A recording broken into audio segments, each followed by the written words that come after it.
এরপরে আপনার your relationship should be হালাল, আপনার সম্পর্কগুলোও হালাল হতে হবে। এখন নতুন নতুন টার্মিনোলজি বের হয়েছে, আগে নি শুনতামই না, এখন বলে হুজুর আমার জিএফ, আমার বিএফ। কি রে জিএফ কি? কয় হুজুর জিএফ মানে গার্লফ্রেন্ড, বিএফ মানে বয়ফ্রেন্ড, আছে না নাই? আবার কয় আমার এক্স গার্লফ্রেন্ড, হুজুর আমার ব্রেকআপ হয়েছে। আবার কয় হুজুর ক্রাশ খাইছে, ক্রাশ, আছে না নাই? ওই যে পোলাপান হাসে, মুরব্বীরা বুঝে নাই। আহা, এগুলো করা যাবে? এই জন্য আপনার যে সম্পর্কটা, প্রেম করতে মনে চায়, বিয়ে করার পরে বউর সাথে প্রেম করবা, সব আছে না নাই? আপনি আপনার হাতটা বিবির হাতের সাথে মিলালে 2 হাতের সগীরা গুনাহ মাফ করে দেয় কে? আপনার বিবির চেহারার দিকে তাকালে চোখের সগীরা গুনাহ মাফ করে দেয় কে?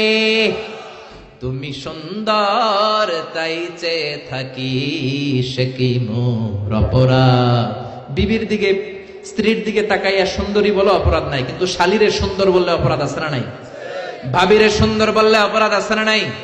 চাচাতো বোন, কাজিনদের দিকে তাকাইয়া সুন্দর বললে অপরাধ আছে না নাই? এজন্য ইউর রিলেশনশিপ শুড বি হালাল। ছেলে মেয়েদেরকে আগে বিয়ে করায় দেন। মালয়েশিয়াতে আমরা একটা ক্যাম্পেইন করি, টাইমলি ম্যারেজ ক্যাম্পেইন। আমি দেখেছি অনেকে এটার সাথে জড়িত। এই টাইমলি ম্যারেজকে আমি সাপোর্ট করি। সময় মতো ছেলে মেয়েদেরকে বিয়ে